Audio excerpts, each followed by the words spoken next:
This is Adam Watson. Robert Diaz. You're listening to the Darkslinger Mafia podcast. So, we haven't done one of these for like how many weeks now? At least 3. At least maybe 3? 4? I don't remember. It might actually be like 4. Time flies. Yeah. My grandma got sick and then she passed away. And I knew that I was going to take a break from the podcast for at least a few weeks. So, had you not messaged me tonight to ask if I wanted to record, I may not have for like another week. Just because I was kind of letting things simmer down and, you know, all that before I focused too hard on this. Plus, I actually did 3 webcomic updates this week. In 1 week. Very nice. Yeah. But I think next week I got to actually talk to Sam to find out. We're going to have Sam Quinton back on the show from Sinopa Publishing. We've had him on a few times. He does... Okay. Well, just for the audience's sake, he does RPGs as well as comic creating. So... we're going to have him on to talk about his new project. He seems like he's just doing Kickstarter after Kickstarter after Kickstarter. So, going to be interviewing him about that. Oh, yeah. Yeah, definitely. And he's putting out some great high-quality stuff, so I can't wait to have him back on the show. That should be a good one. He's definitely going to be a recurring guest for some time to come, I'm sure. So, in any case, we got 3 webcomic updates this week. Minislingers, which was a tribute to my grandma. As I had mentioned in the podcast around Christmas time, I think, I finally created something that my grandma liked. Which was, you know, strange when she told me that, because I didn't know that I really cared if anybody liked anything that I created. But then when my grandma told me how much she loved Minislingers, I was like, that made me feel this strange feeling I'm not used to. Like, I think it's called pride. I'm not sure. She was like, "Oh, Adam, you finally made something that wasn't shit." I think it was, okay, number one, my grandma didn't sound like that. But I think it was more just a case of I finally created something that wasn't overly dark and something that could be enjoyed by all ages. Yeah, but it's funnier the way that I said it. Yes, but in any case, I did a tribute piece that had David walking his grandma off to the sunset. Oh, that's nice. And his grandma's ghost, yeah. You should look it up if you got a minute. Continue. The second week's update, which was on Wednesday, was the return of Bovine Muerte with issue number 6. So you've had a chance to check out the first page, which features some stills from a lay mime political campaign commercial. What did you think about those? I thought that was pretty funny, because it's always some stupid bullshit about, oh, they don't like this, or they hate these, or they're going to kill these things, and that's exactly what it's about. Yeah. How the crooked politicians on the right and the left are killing kittens. You can't trust them. No, you can't. You can't. So, this is kind of a weird one in a way, because I've done commercials featuring lay mime in the past, but they've always been, yes. Oh, yeah, that's nice. You like that? Yeah, that's a nice little thing. Yeah, I think my grandma would have liked that a lot, too. Yeah. But... in any case, I have done commercials with lay mime and the other characters from EBM in the past. In fact, we're running one right now with Inspiratu. But I've never had them actually be a part of the story before. This is actually the beginning of issue number 6. So this is how it begins, is with the political / attack campaign ad, where lay mime is attacking the Democrat and Republican candidates. It's pretty crazy right now, because it feels like this is the middle of an election. Like, we're about to hold it, and we're going to find out it's October, right? Like beginning of October, when the person is actually elected president, isn't it? No, it's November. Is it November? Okay. Yeah. So it seems like it's gearing up towards that. But it's not November of this year. No, it's November of next year. So... shit, already being able to put that out. So, with that seeming like, you know, that's what everything's building up to, I figured now was kind of the time. I hope it gets And there was a good spot to put it in, EBM number 6. So, it's not what the whole issue is going to be about. This is just the beginning portion, is this little lay mime commercial.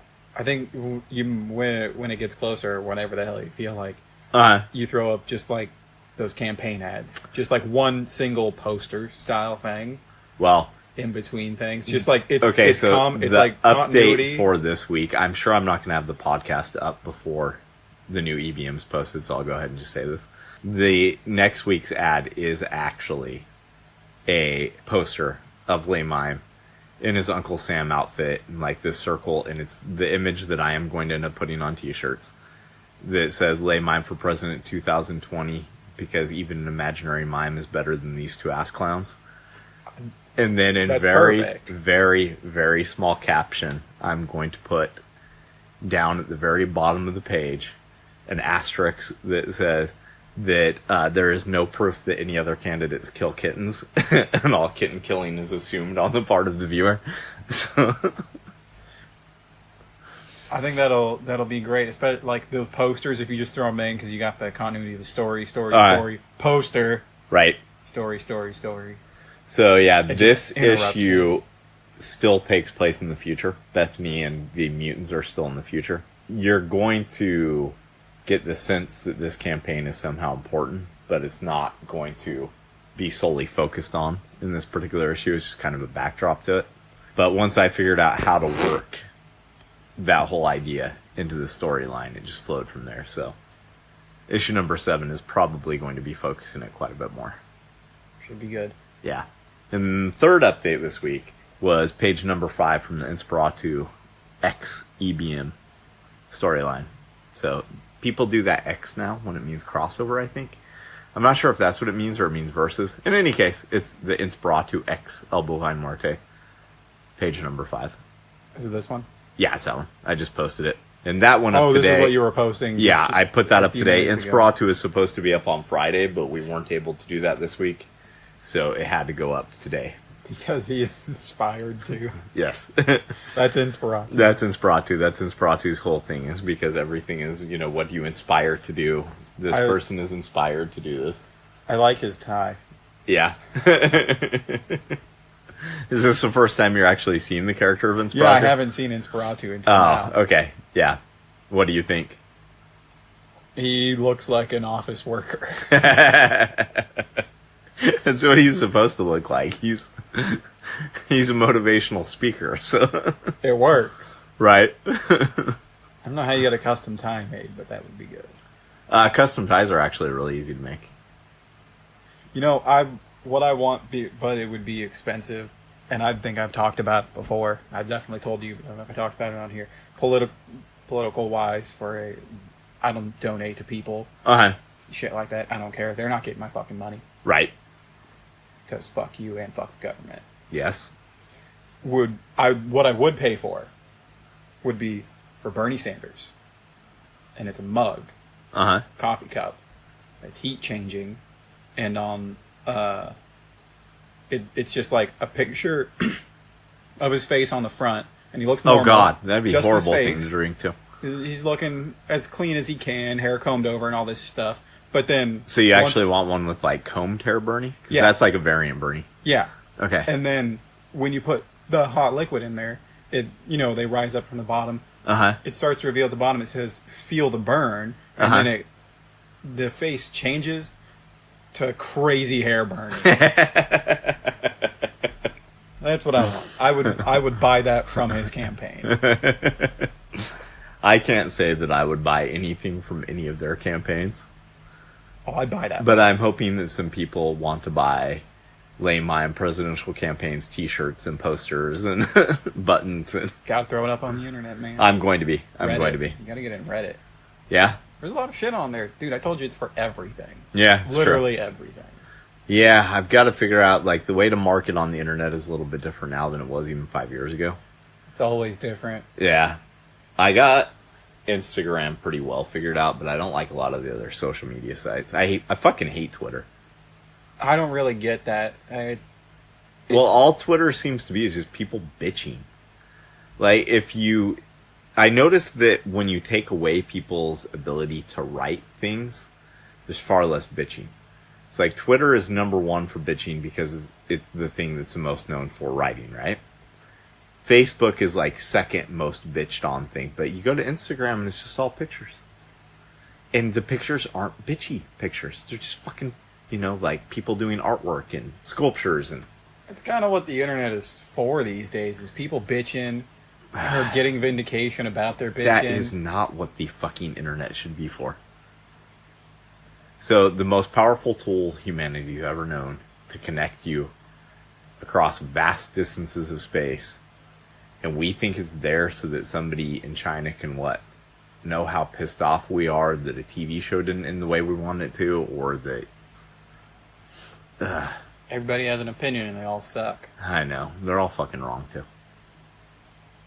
It's like my teacher used to say, opinions are like assholes. Right. But he's got them. Yeah. I have seen a few comic pros that are actually acting pretty decently on Twitter recently, though. He told us that in the 8th grade. That sticks with you. When you're that young and your teacher curses. Yeah, I remember the first teacher I ever heard cuss. It was about that age. He did it on purpose, too, just to... He always said when we had to line up for gym class, as we were leaving the room, assholes to belly buttons. I always thought that was such a weird thing to say. He also used to, if you were talking too much, if you were talking during class, he'd say that you had diarrhea of the mouth. That's utterly foul and disgusting. Yeah. Huh. In any case, that's enough about the social media shit. I guess I should probably start posting more videos on YouTube, because there is a lot of social networking you can do that way. Dude, there's social networking all over. I don't know how most of it works, or really any of it. But it's all over the place. Every time I figure it out, they change it all. And then you got to figure it all out again. That's why I just need to have somebody that I pay to do this shit. Because I hate being on all social media shit. I don't have... I mean, I have Snapchat. That's social media. Yes, that's social media. I have a Facebook. I don't go on it. I know. I tag you and stuff in it sometimes to annoy you. Because you get the notifications. It goes to spam. Oh, damn it. So... Oh, no, it's not spam. There's like a specific... There's like normal inbox, spam, and then like a social media thing. So it just filters it into that. I'm like, oh, okay, whatever. I don't click on that one. Oh, you must have Gmail. Yeah. Yeah, they do that automatically. So in any case, got all 3 of those up this week, so Very that felt nice. pretty accomplished. Yeah. And now the EBM issue number 6 is being posted, and the other 2 are on a regular schedule. It makes me think now's the time to go ahead and add the Patreon. You figured out how that works yet? Figured out how to get people to go to it and actually want to support you? No. Figured out how to set one up? Yes. Getting people support, it's one thing to get them to look at it. It's another to get them to support. It's hard to say. You never really know. Right. I don't know how big of a platform it is now, though, because I know a bunch of people got booted off it. And I haven't really taken a look at it since then. Some of the YouTube videos I watch, the channels that I watch, they have Patreon, so at least a few people still use it. Yeah, I would think that quite a few still do, but I know that there were quite a few people who got booted off it. Some of them were saying racist and derogatory things. Others, it was claimed, were just conservatives who just got kicked off because they were conservatives. Yeah, I didn't really research enough into it to know which. I don't know. You know, to a certain point, you need some sort of censorship, but not like 100% censorship. Companies still have the right to refuse. Absolutely. I wouldn't agree with censorship, but I would agree with the ability to have guidelines. Like if Facebook says, don't post porn here, don't post porn to that website. That's pretty easy, you know?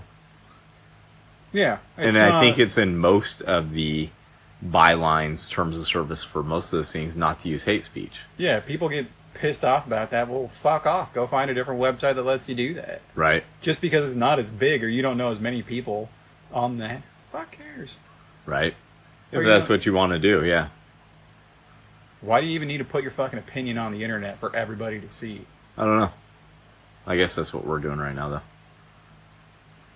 Oh, shit. Well, you know what? Fuck us. We're done. This is the last one.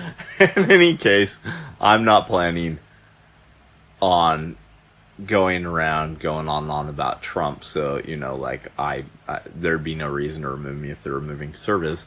On the other hand, because I'm not a conservative, but on the other hand, it's kind of like, if a website really is banning people just because they're conservatives, which is really super hard to believe, that wouldn't be a website I'd want to be affiliated with. Yeah. Me either. I wouldn't want to be affiliated with one that removed people for being Republicans or one that removed people for being Democrats. I wish you could remove them for being idiots, but you That wouldn't would really be have nice. anything left. Yeah, that is true. You wouldn't have us left either. Probably not. No. No. But hey, at least we know there was a good reason to ban us from whatever it was. Yeah, we're jackasses. Yeah, exactly. So, the Chronicles von Helsing figure designs are done. I have not seen that. I'll show you after we get done with this. I should have showed you before we Who started made it? podcasting. Joel. What did he use to make it? How do people do that? No, they're designs. So they're Oh. actually like on sheets of paper. Oh, okay. It's just like designs in different directions that you can Yes. see. Yeah, these are designs that show like Like this the is the stance front, of the side, figure, back the sort of look thing. of.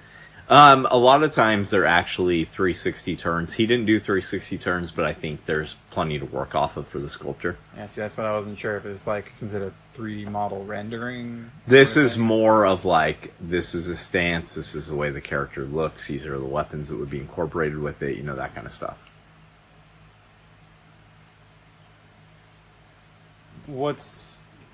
So you would have someone make it, Mm-hmm. Prototype it. and then what? Make a cast or something? See, that's going to be a big process because I know about as much about this as I did about making comics when I first went into it. And then on the flip side of that, you have 3D printing. Yes. Is that cheaper? That's actually what I'm looking. looking at, is if having something drawn in, like, there's this program called ZBrush, and it's basically a 3D modeling. Yeah, there's a few different programs out there, and you Yeah. can buy your own ZBrush is apparently a Setup. pretty good one. off eBay. I know a guy that did that. Uh-huh. The last year that I worked at the festival, Mm-hmm. it was 3D art, and this one guy, was complete opposite of everyone else. Like he had helped years with the festival on the Mhm. board, but he's complete opposite of the artsy fartsy people on there. Okay. He was like mechanically inclined sort of dude that didn't think in the terms that they did, but still cared for art. Right. And he's like, yeah, I bought this off eBay or Craigslist for like $400, all Uh-huh. put together, came with all this shit, and I just downloaded this program and I can make my own stuff now. And Yeah, Brings it and out. see, that is an option for the prototyping, dependent on what the factory I find who's making the whole thing says. Because I know that there are some of them that are set up to make molds off of like 3D printed stuff.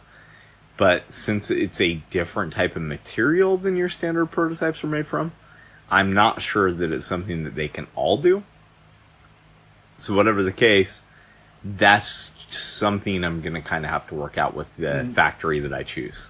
there's different things you can use different materials you can use to print with too. That'll Yes. change the expense of it, Right. and what it looks like.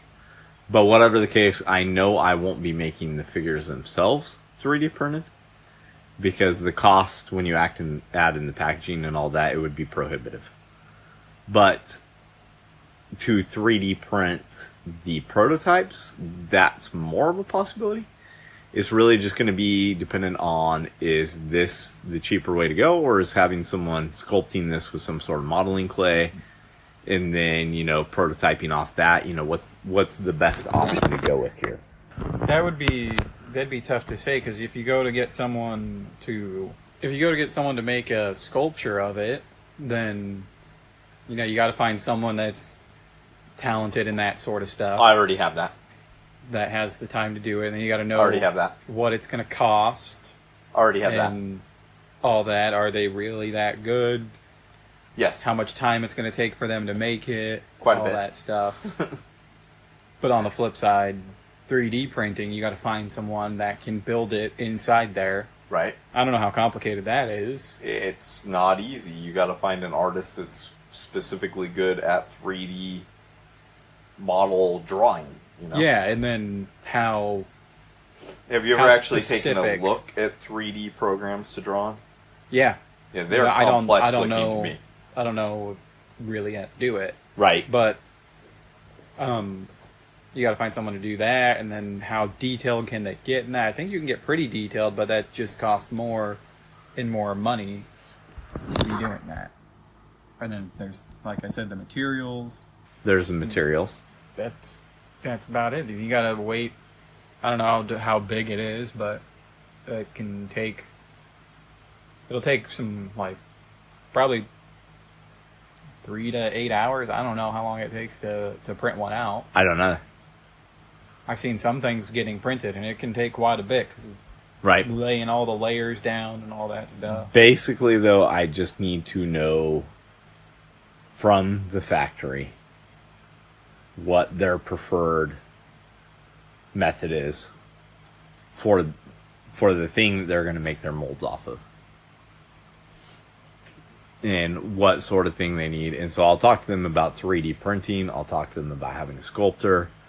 But, I'm also going to need to be designing the packaging. And what the cost is. And all that kind of shit as well, yeah. That they'll charge to have it made. Mm-hmm. Packaged and shipped. That can be spendy. It can be. That sounds like a couple $1,000s. It's definitely something that's going to be going through Kickstarter. That'd be pretty cool, though. And what I'm probably going to do is start with the figure that I think has the best chances of getting funded. And then say, once we hit this goal, it'll unlock the next one. And so on and so forth, and hopefully be able to crowdfund all of Series 1 like that. And there's painting. Yes. Painting is yet another thing. Like, you gonna hand paint it? Well, if it's hand cast, then yes.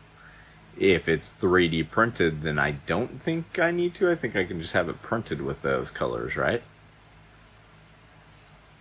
Yeah, you can print in different colors. I don't know what kind of cost that adds. Because it's a whole changing of spools and things like that. Or maybe they just have a bunch of different pieces that can... I thought that it just worked with different cartridges, for lack of a better word, because I don't actually know what they're called. The one that I saw had spools. Okay. And it just fed down into it. Okay. And it was on just like a little toilet paper sort of thing. Yeah, see, this is all stuff that it's a learning experience. I'm going to keep the people who are listening to the podcast involved as much as I possibly can, because there's going to be some things that I just can't talk about. But it's going to be a journey, and it's going to be something we figure out, but it's not something... I don't have any of the answers yet. A lot of questions. A ton of questions. And you're not the only one asking them. But, I know that the first step is just having the figures designed to begin with. And the first step's now done. How many did you have drawn up? Did he just draw one? At the moment, I've had 5. I'm actually going to have another one added, though, because I decided that one of the figures that was drawn up looks like it should be a Build-A-Figure. You know what the Build-A-Figures are? Like you put them together yourself and you paint them and all that stuff. Yeah, and they're... No, you don't paint them. They come pre-painted. But they've been doing these in all the Marvel Legends waves. And then it kind of became a standard that pretty much any toy line does them. And these are oversized figures that one piece comes with each one of the figures in the wave. So I thought it would be really cool for this one guy to not be the standard 7-inch size the rest of them are, but he could actually stand 10 inches tall. And each one of the Series 1 figures comes with one part of the buildable piece to make him. Buy them all, collect all the pieces. Yep. Put them together. Yep. Oh. I was thinking more like those Gundams that people get to put together and paint them and all that shit. No, like not quite. Models. Not quite that extensive, because these are more like snap together figures. So, if he snaps together, is he a movable character? Yes. Oh, okay. Yeah, his arms would still be jointed. They'd be able to snap in there. Some nice robot action. Kinda, I guess, yeah.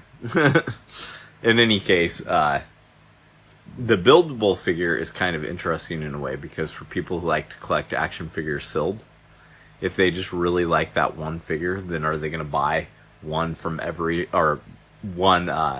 character from every single piece of the line so that they can have that action figure carded amongst like 5 different figures.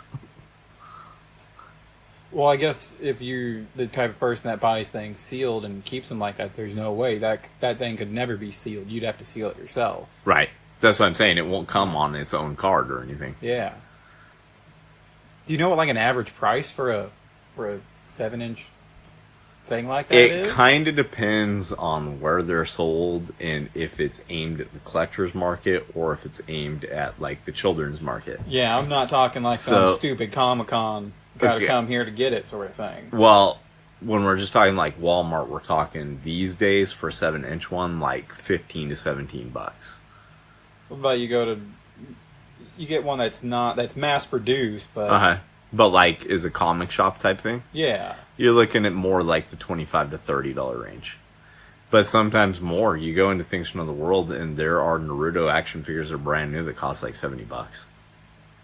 So you're thinking your price point is going to be somewhere between $20 and $100. I'm thinking on the Kickstarter itself, the figures are probably going to be around like $30.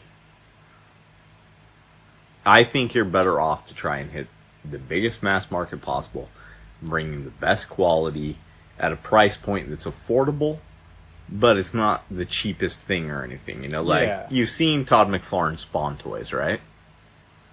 Yeah.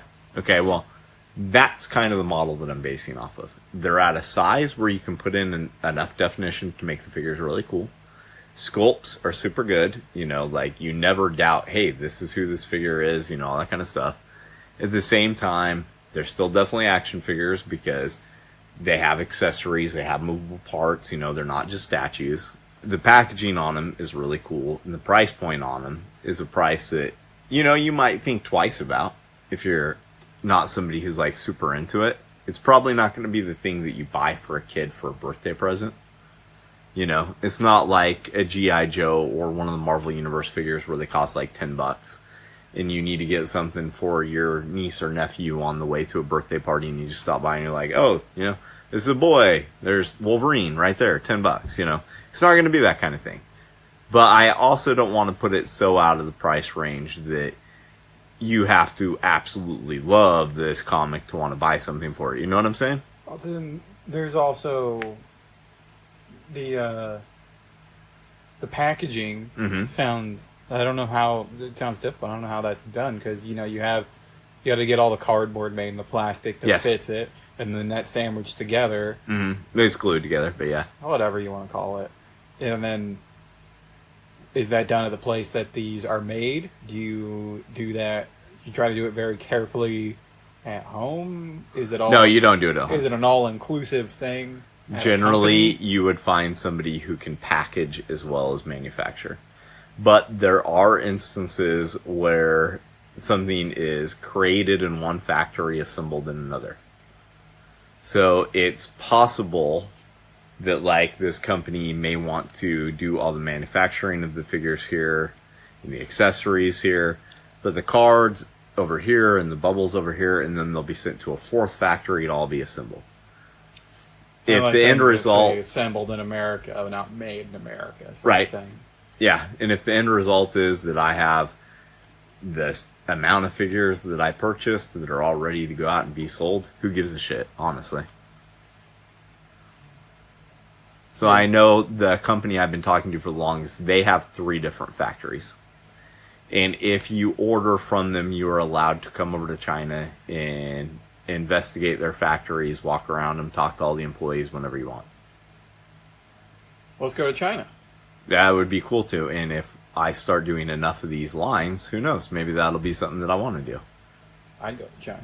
But in any case, I think that's pretty cool that they allow you to do that. And when I asked him, you know, because I had asked that question before, like, what's the breakdown on, you know, is everything done here? Do you guys send them to another factory for people to, like, sit there and hand paint them? What's going on? He's like, we have 3 factories, and I couldn't tell you without seeing the exact job go in. If I saw it go in, then I'd see how they broke it down. He's like, but until I see that, I don't know. He's like, it's possible. It's also possible they might just do it all in one shot right there. It just kind of depends. He said that when they had done, because they are who did the high-end collectible Lord of the Rings statues. So there were like these 12-inch statues. They're actually really cool. Is Sauron the big bad guy that builds the One Ring? I can never remember which one is Sauron, if it's him or if that's the name of the wizard. Saruman is the white wizard. Okay, so Sauron, the statue that was made of him was actually like metal. Oh, that's pretty cool. Yeah, with his armor and all that, and I had a chance to look at it up close, and I was like, okay, this is it's really high quality. Well, he told me when they did that they manufactured the statue here, but the box for it and styrofoam and all that shit were made in one of their other factories, and then it was all assembled in the third one. So I know that does happen at times. Before I actually place order, though, it's hard to say, and not every single place that you place an order with is going to care enough to tell you anything like that. I mean, when you go and you buy a new car, do they tell you the exact plant that it was manufactured in and the exact one it was assembled in? They won't even tell you that. You have to look at the sticker to know that. Yeah, I was going to say, you can look on the doors to see that sort of thing. You can, but they won't tell you the plant most of the time. They'll just say, this much of this made in this country, this much made in this country, and assembled in this country. Some have cities stamped on there. Some do. And I think that actually comes down to the same reason that some comics have it in Indicia, where it was printed and some don't. I think some places have regulations that you have to put in there that it was made there. A little off topic. Because if you print in Canada, you have to actually put printed in Canada on there. Huh. China's the same way, but if you print it in the U.S., you can put it or you don't have to. It's up to you. I think it was Car and Driver released a thing about the top 10 American-made cars. Uh-huh. And Ford was like number 10. Honda took the top spots, I believe it was. I thought you said American-made. Yeah. Because they're assembled in America, or what? No, you have to be so much, like, it was about the percentage-wise of what's made in America. Uh-huh. And Ford isn't very much made in America, I guess. There's a lot made in Mexico. Yeah. Definitely. Well, I know that years ago when they took it, like, sampling at that time, something like 70% more of the production of Hyundais were done in North America than Chevy, Ford, and Dodge combined. Yeah, they may have been like American-made brands, but right. You go to where it's cheaper. One of them, I don't remember which one, this is way off topic at this point, but one of them did just open up a new plant in Detroit. It was a big news story because it was the first time anything plant-wise automotive had been opened in Detroit for something like 30 years. Had to have been one of the big ones. It was one of the big. It was one of the big three American. Chrysler, Ford. I'm thinking it might have actually been Chrysler, but I could be wrong without looking at the actual news article. You only need to be, it's something like 60 to 70% made in America to say that you're made in America. There was someone, I can't remember who it was, but it was one of my family members I was talking to after that, and I asked them if they'd heard about that, and they're like, well, yeah, they moved it back here because of Trump. No. Okay. Sure. I was like, how do you figure that? Well, he made them have such good tax incentives, and I was like, federal or state? What's that matter? He's like, because he can't decide state tax incentives. But okay, sure, why not? Whatever, I don't care. Wildly off I didn't want to argue about it with him about it. So yeah, wildly off topic, but kind of on topic too because we're talking about plants and all that kind of shit. And production-wise, things that you want to do. Some people that buy your stuff might care about where it's made. Yeah. I have had people ask me that before. Yeah, maybe they do legitimately care. And, it's a lot easier to get someone down the road that can print for you, but sometimes it's just not the best option. Nope. And sometimes it's the best option. So. Yeah. Sometimes it's not a good option to go to some place in Michigan or wherever and get stuff printed. Yeah, motherfuckers. So. So in any case, when you're doing action figure production, you're a little bit more limited on where you can do them. Yeah, I bet if you wanted to get something local, it's going to cost a lot of money. I cannot think of a single plant in Oregon that would actually do that kind of thing. I would think that would be more handmade stuff. Yeah. Yeah. Yeah, I can't think of anywhere in Oregon that you could have anything like that. Yeah, I don't think so. No, I don't either. Something to think about, but whatever the case, it is getting easier and easier to do this kind of stuff. Like, you see Kickstarters pop up all the time for people to do, like, incredibly short-run vinyl figures. Yeah, I bet if you went the way of 3D printing, you could definitely do that, like, probably down the fucking road. Right. You'll find some small company that can do that. I could friggin' buy one of the machines just like that guy did. It was at the... Yeah. Yeah. But you still got to pay for all the materials to use the 3D printer. You got to have the experience and knowledge to know how to work all of it. And I just don't have that kind of time on my hands. I'd rather pay people to do the things that I don't know how to do. It's easier. It is. Yeah. Especially when it comes to something like this. Because I want these to look like... That's free market capitalism right there. I want them to be artistic, you know? And if I just design the action figures myself, they look like shit. So... Draw a stick figure? Yeah. Draw a stick figure with a sword or a stake or something. Right? Yeah. So we took a quick break and you saw the action figure designs. What'd you think? I like him. It looks really cool, what he's drawn up. Uh-huh. It reminded me of what you'd see in like a D&D book when they draw out the characters and things like that. I can see that. Yeah. It looks great. I like the interchangeable parts about how they can go from normal looking to vampire. Yeah. Joel is a big action figure collector, so I knew out of all my artists, he was the exact one to take on a job like this. And you know he wants them all. Oh, yeah. And, of course, he's going to get them all because he'll get cases comped to him, so when these are eventually made, which, you know, it's going to be a while. It's not like this is something that I have designed now and it's just going into production today or anything. Yeah, it's not easy to make, especially when you don't know what you're doing. Yeah. But hell, Todd McFarlane figured it out. I can too. Sure, yeah. Yeah, I don't think he's any smarter than I am, so. I could be very wrong on that, because I think he's Canadian, so maybe he just doesn't, you know. So he's got it figured out. Yeah, I don't know, though. He definitely seems American with his... Yeah, I'm pretty positive he's Canadian, so. No idea. Could be. Well, I think he's Canadian, but his attitude conveys American, because he's very full of himself, very sure of himself. He deserves to be, though, because, man, that guy has had a bigger career in comics than, like, anybody except for maybe Stan Lee and possibly... No, I'd say his career is better than Robert Kirkman's, because even though The Walking Dead is this huge force on TV and all that, Todd McFarlane owns a comic company and a action figure company, and he's kind of the linchpin of why Image got going. Because Todd McFarlane is a Canadian comic book I creator. thought he was Canadian. Yeah, and he was also a baseball player before he became a comic creator. A baseball player? Yep. You know, I've never actually seen what this guy looks like till now looking at him. Uh-huh. Well, he looks like a normal dude. Have you ever watched the Spawn animated series?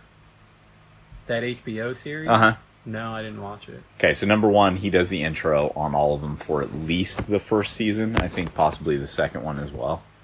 He might actually intro to all of them. Number two, if you've never watched that, you gotta watch that series. Is it that good? It's fucking awesome. And it holds up. I actually just rewatched it not that long ago. So quite a few people who work on an animation style worked on Batman the Animated Series. So the animated feel is similar to that, but it is extremely, extremely adult. The voice acting in it is great. Keith David, who did Goliath and Gargoyles, he's who does the voice of Spawn. This guy loves baseball. Yes. Yeah, Wow. Obviously you heard the news story years ago about him paying tons of money for Mark McGuire's balls, right?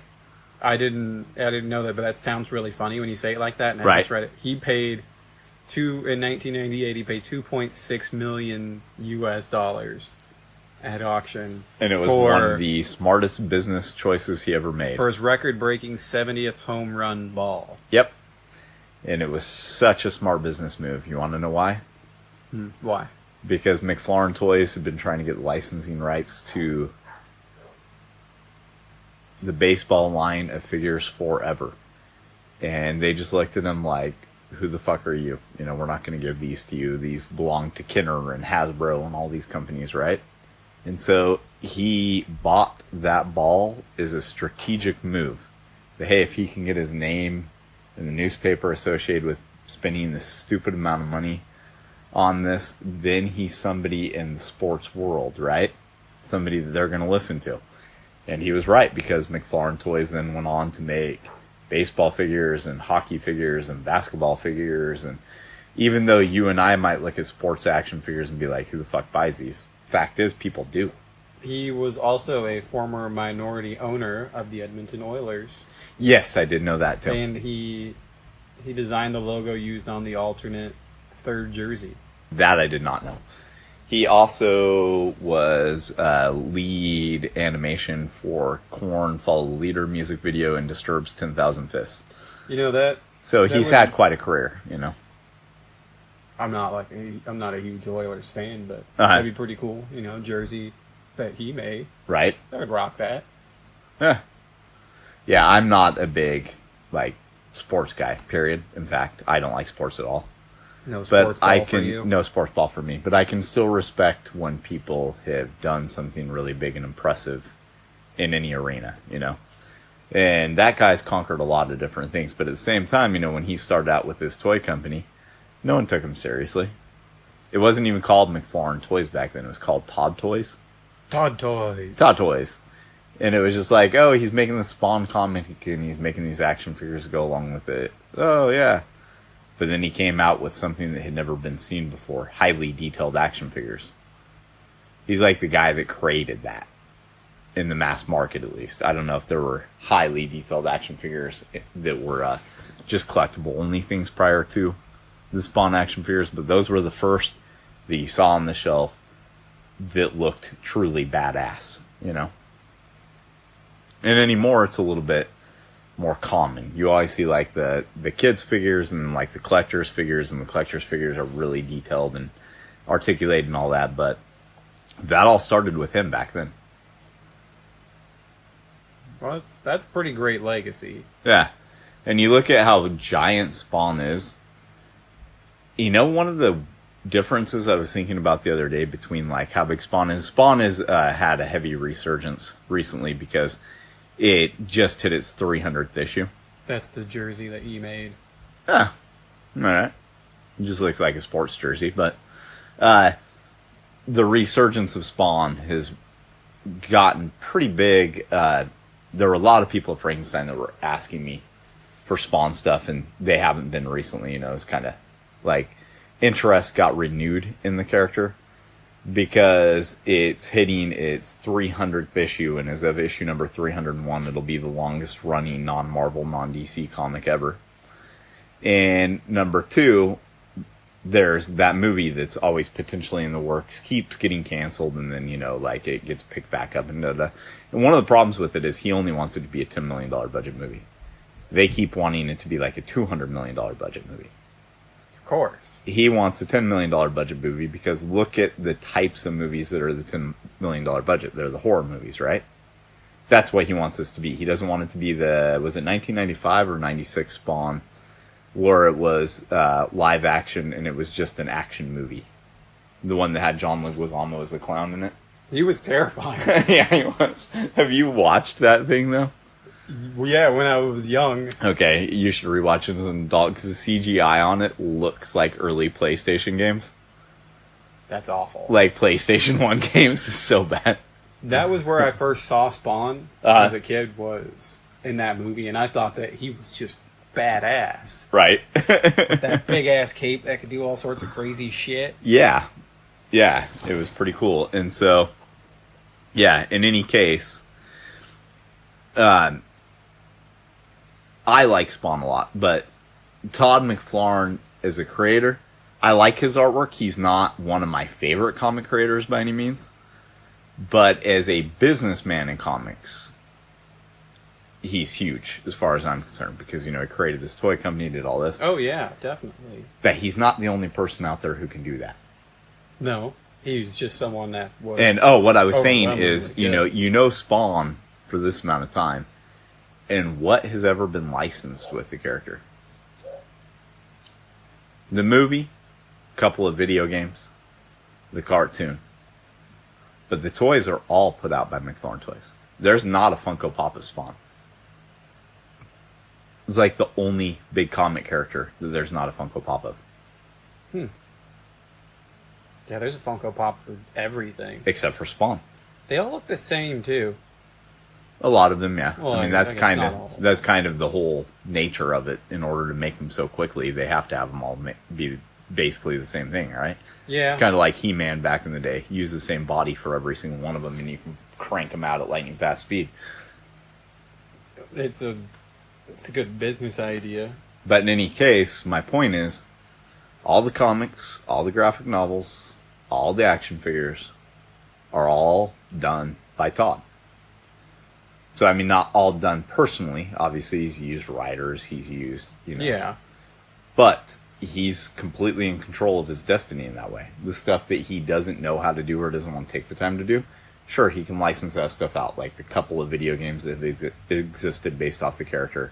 The cartoon that was on HBO, that's got to be licensed because you can't just start a production company, call up HBO, and expect them to actually, take you seriously. Same with, like, the movies. You kind of need that production studio to do that. Unless you're just going to do, like, a Kickstarter-funded movie. But that's probably not going to be shown in theaters. Things like that. So, in any case, you take a look at that, and I respect that. I would rather create my own statues, create my own action figures, be able to control all the way all that looks, than have somebody else do it. So, if this is something I can figure out, I want to figure it out. I'm up for the immense challenge this is going to be. Creating comics was an immense challenge, too. Yeah. You made a few. Yeah, just a few, huh? So, we're getting pretty close to the end of this. You read anything good lately? I just finished... what was it? I had a list so I remember what I read during the year. I just finished the second Name of the Wind. That was an endeavor. 40-something hours long. Oh, wow. And what is Name of the Wind exactly? That's that one with the with that interesting magic system. Oh, yeah, you were talking about that. The guy's writing is very detailed. At a certain point during this one, I did get to the point where I was like, okay, I get it. You're describing all this stuff. Move on with the story because I know there's more exciting parts coming. Yeah. Some writers do that where they just describe and forget to... But I'm at the point where his next book, I don't think it's come out yet. And I've never had to wait in this series, and it's gonna be annoying. Yeah. I don't know when it's supposed to be due out, but hopefully soon. It's really good, but I've moved on to start listening to the next one, and I don't know what the series is called. The first one's called The Blade itself. It's pretty interesting, and I listened to The Strain again because I like the style of the vampires in it. So yeah, I had some time to burn, so I listened. That's to it. something that we've been slowly watching with the oldest kids. It's not something the younger kids can watch, but every Friday night we let them watch 8 episodes. So it's going to take us forever to finish the whole series, but it's not very long. 3 seasons, I think. They're not full-length seasons. Oh, they're not? Okay. No, I don't believe they are. Okay. I think they're short seasons. So yeah, I'm on the third one of those. I listened to the second one because that one's only like 9 hours. I started Earthsea, The Legend of Earthsea, that first book in that series by Ursula K. Le Guin.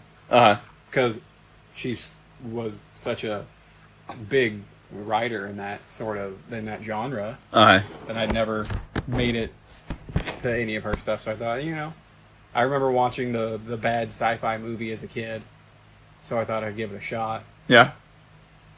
It's good so far. It's just, getting into a series is always a little hard, but it's not a very long book. I think it's like 8 hours long. So I can check it out from the library. That's nice. That's what I did with The Strain, too. If you don't like it, it's not like you can't switch to something different, so... Yeah, and it's not like it cost me any... It cost me my time. Yeah.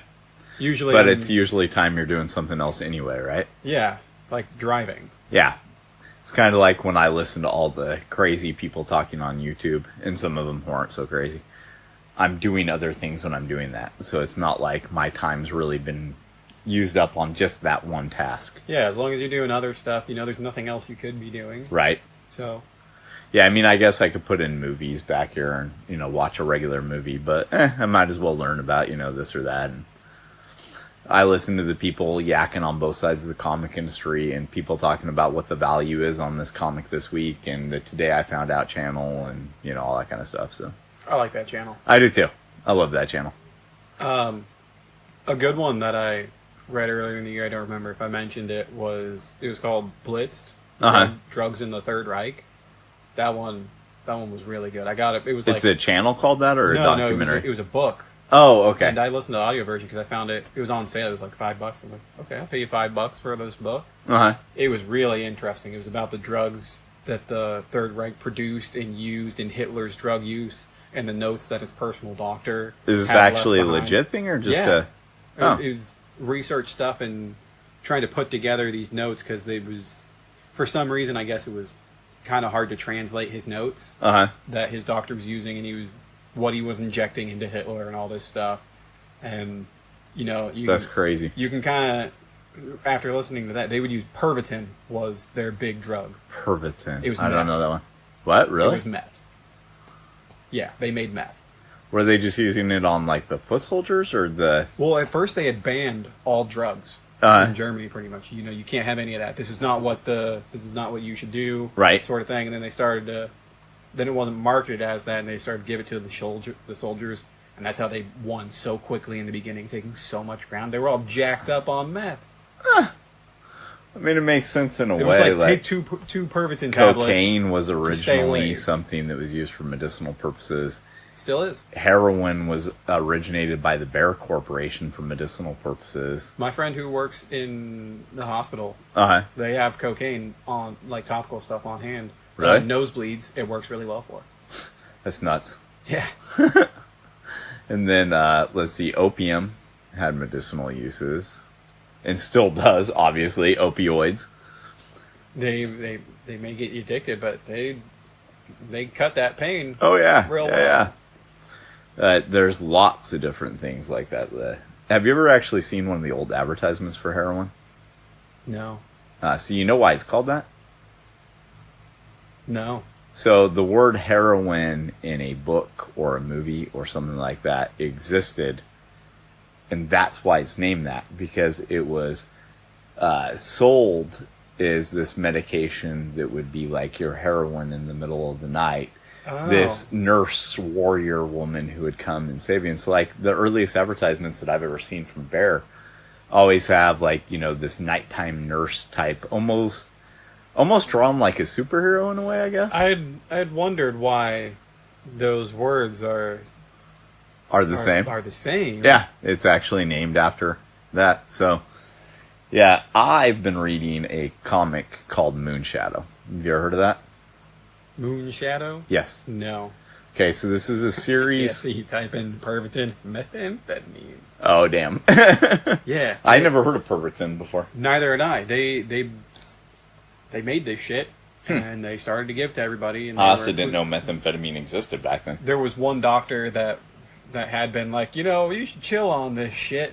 It's fucking everybody up because, when they talk about everyone starts to go downhill, all these soldiers were burnt out. Hitler's on taking drugs all the time because it makes him feel better. And he's got the shakes like a motherfucker. So these Nazi bastards were having drug withdrawal.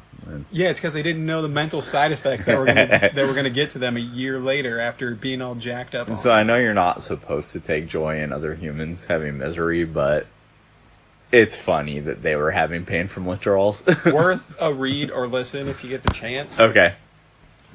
So, but anyways, it's Moonbeam. No, it's called Moonshadow. There you go, Moonshadow. And it was originally released, I'm going to say like 85 or 86 by Marvel under their Epic imprint, which Epic was the Marvel imprint they had back then. The DC's Vertigo was actually kind of similar because the whole idea behind it was that Marvel risked losing top talent if they didn't have them or give them a place to create in every sort of instance that they want to create in, right? So let them do what they want. Let them do what they want and let them own the rights to it. So most of the stuff that came out under Epic was creator-owned. Few exceptions. There was a Havoc and Wolverine story that came out under the Epic line, some stuff like that. But most of it was actually creator-owned. And this was all done under Jim Shooter. Later on, they would do away with the Epic imprint when they fired him, and boy, what a mistake that was, because they had some big name people working under Epic. I mean, I'm not just talking comic creator wise, but I'm talking actual known writers of the time coming to create comics because of this line. So this comic that you're reading is an old one then? It is. And it's fully painted. It's a painted comic that was recently had a definitive edition released by Dark Horse. So it's this big it's not oversized, but it's actually that book right over there on the top of the stack. It's that big, thick one? Yeah, it's a thick hardcover, and I think In Stock Trades had it for like $18.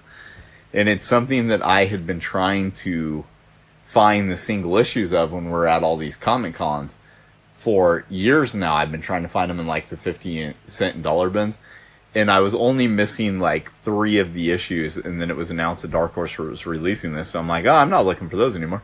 I'm just going to buy this instead. So the only complaint I would have about the production of it is that I do think they should have fixed up the lettering just a bit, because it's, as you can see since you're looking through it now, it's this handwritten look to it. Yeah, like this. That is a bit hard to read at times, because if you're not used to a cursive-y looking style anymore, yeah, like some then of that is what that looks like. But you look over here on this next page, and it's right. It's pretty strong. So there have been a few panels that I've had to kind of do a double take at, but what it's about is this character named Moonshadow, whose mother is a hippie that gets abducted by these aliens, one of the moon people that you see right there on that page. Nope, the moon guy. Yep, those are these aliens that just fly around the cosmos just doing whatever the fuck they want. No one knows why. Just because they can, apparently. And so they have this intergalactic zoo thing, and one of them decides to marry his mother, and in a flash conceives him with her. And he's born 9 months later and lives out his life in this intergalactic zoo. But then on one of his birthdays, his father comes by, and he's never seen his father in his whole life, comes by and tells him that he's sending him out into the world. So he sends him out with this quasi-abusive or straight-up abusive at times best friend of his that's like this big bunny thing named Ira, who's this total pervert whose only enjoyment in life is finding porn from various planets. But it's a fairy tale for adults is what it is. And I think it fits I like exactly what that says it is. And whereas a lot of comics from the 80s have aged poorly, this is not. This seems like something that would be released from Dark Horse or Vertigo today. When you're reading it, there's nothing... Okay, so like, of course, the fact that his mother's a hippie, that might date it because, you know, the age you were at, your parents weren't old enough to be real hippies, you know? My parents weren't old enough to be real hippies. My in-laws were, because my in-laws are actually a little bit older than my parents. But that might age it a little bit because, of course, nobody who's going to be like 14 today is going to be old enough to have had a parent that was a hippie. But I don't think it ages it that much just to have that one thing. The artwork, the storytelling in it are beautiful. I don't think there's anything about it that couldn't be something that was done today. So if you get the chance, you should definitely check this one out.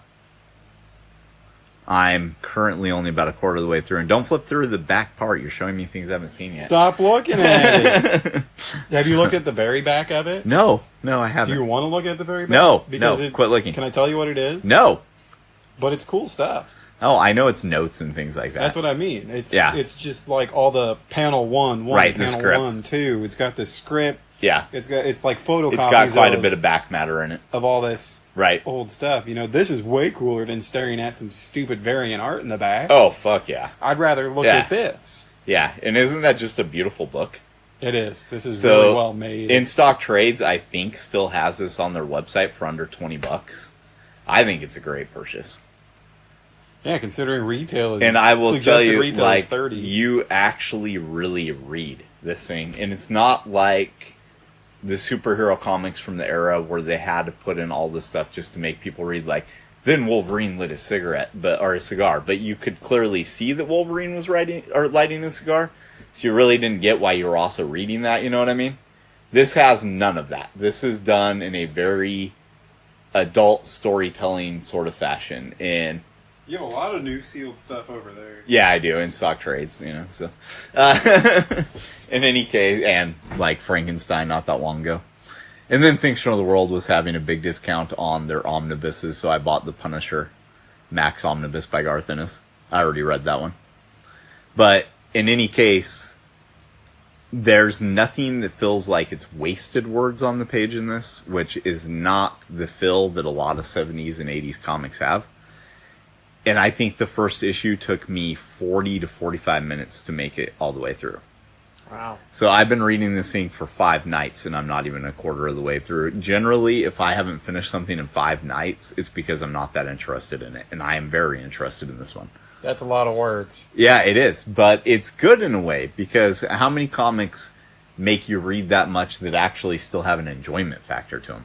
Not a lot. Yeah, this is one of them. So I would definitely recommend it. And there are a lot of people who, go on and on about the quintessential books from the 80s that, define and change the genre. Watchmen being one. Dark Knight Returns being another, I would say, and Mouse, of course. I would say that had they been able to make this find its audience in the 80s, it definitely would have been ranked in with all of those. They just couldn't promote it to the right audience at that time. I saw online that you said Watchmen, it reminded me. Alan Moore is done. Well, this isn't the first time he's announced that. He said he's finally done with his last book for The Extraordinary Gentleman. Right. Said he's out. Here's the thing. Alan Moore said that before. Maybe he means it. This is the one. And he's old at this point. So is it really newsworthy every single time any writer or artist of any genre retires? I don't know. Do we really need an announcement on the day Stephen King retires? Sure. How many times have the Rolling Stones had farewell tours? Hey, they're getting pretty old and they had to stop so the last on the one one for hand, surgery, Alan Moore... They did? Yeah. Mick Jagger had to have some heart surgery. But they've had 6 or 7 farewell tours now? They're on their final one right now. Yeah, supposedly. So, and just remember that every time you smoke a cigarette, God gives one more day to Keith Richards. So, in any case, my point is,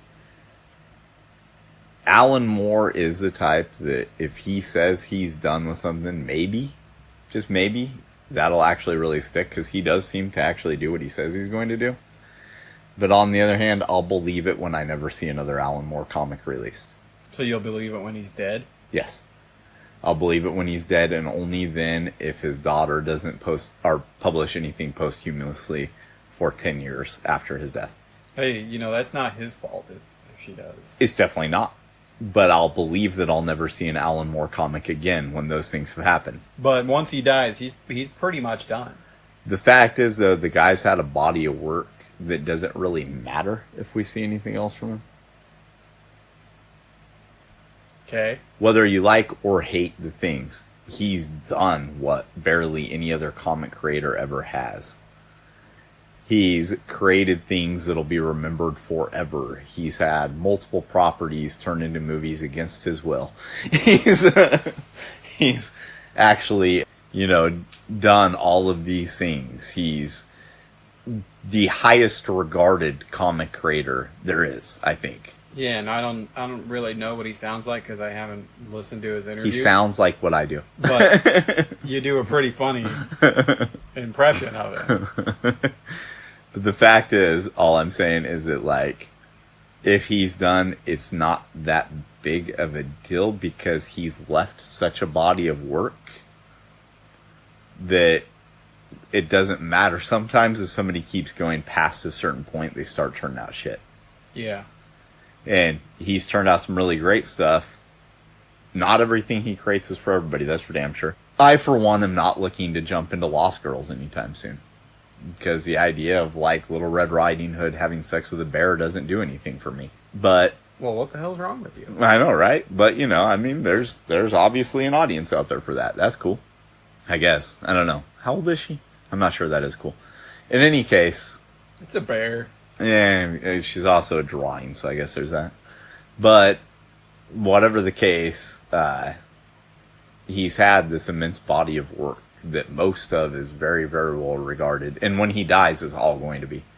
You know, there's going to be like this immense Alan Moore library where even the stuff he wrote, like the Spawn Violator miniseries. Yeah, he wrote the Spawn Violator miniseries. And his ghost is going to all of a sudden have like these hardcover editions that are like Alan Moore tribute issues. And they'll be selling his work in ways he never ever wanted them to. His ghost will come back and be pissed off about it. Oh yeah, big time. But at the same time, like, if he's retiring, I just don't view that as a big deal. Like, Stan Lee never had to announce that he was not in comics anymore. I almost kind of view when Alan Moore says something like that, because I think this is like the 4th time he's now said that. It's almost more of just like a tantrum. Like, I'm done with comics because of this happening. Da-da-da. I mean, like, you know why he quit DC, right? Because he hates them. Because they made a watch. Yeah. See, he hates them. Yeah. Yeah, so you know that the Watchmen characters are not original characters, right? Sure.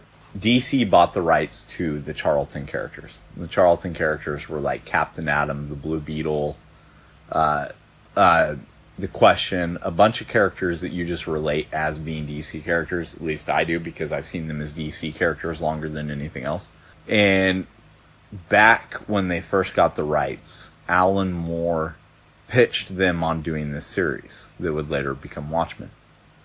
They really hated the idea because they just paid a bunch of money for these Charlton characters, and if they did that, all those characters would be dead at the end of the series, with the exception of like a few, because Rorschach is based off the Question. Captain Atom is the inspiration point for Dr. Manhattan, so on and so forth. So he came up with this alternate take. They're basically the same exact characters, just like with slightly differentiated costumes and all that. But kind of, you know, he kept the personalities pretty much intact from whatever, you know, and the powers and all that. But these are, for all intents and purposes, the Charlton characters. So with DC having bought Charlton, it's kind of a question of, could he have created Watchmen without DC's involvement, right? The contract laid out a few things. Number one, DC owned the rights as long as they kept it in print. He really didn't think that this many years later they would still be printing it like every 4 months. That's understandable for him to not think that, honestly. It's understandable for him to think that they'd get the rights back to it by now, because how many books stay in that, like, perpetual printing like that? That there's nothing new coming. Well, they produce new stuff, but it had nothing to do with Alan Moore. Well, I suppose that's what I'm trying to say. Just printing the original again and again and again. So I can't blame him for thinking they would have got the rights back by now. But DC is going to keep printing anything that makes them money. And Watchmen continuously makes money. So guess what? We have not seen the last version of a black and white edition or a new hardcover with expanded commentary by Kevin Smith or whatever the fuck, right? Yeah, because that's not really him doing that. No. But the other thing is in the contract he had stated Watchmen wasn't allowed to be licensed, right? And they made like a Watchmen watch. And that was the first time he quit DC, was because they made a watch. You can't create stuff for other people and then expect that they're going to follow your rules with it all the time. Well, it's in the contract. Even then, you think that if you create something in the Spider-Man comics that Marvel is actually going to honor whatever you want done with that character? I think if it's in the contract. If that's what you want, you need to only do things that are for yourself. And I know that was a harder path to take back when Alan Moore did all the stuff he did. But you can't do the one thing and then complain when somebody, and it's kind of like he uses public domain characters and stuff like that for everything. He's always tweaking and redoing other people's characters, but gets so pissed off when they do it to his. Well, if it's fair to do for you to do, it's fair for them to do it too. So, it's kind of a double-edged sword there. I love the guy's writing. I got immense respect for that. There's nobody I like listening to on interviews more, but he's a bit of a nut job, and I will believe that he's truly done with the comic industry when I have seen absolutely nothing with his name come out that's new. Well, all right. Yeah. What do you think? Fuck if I know, man. Yeah. He said he's retired. I'll believe it. Sure. All right. Well, that's a good place to end tonight. So, this is Adam Watson. Robert Diaz. Thank you for listening.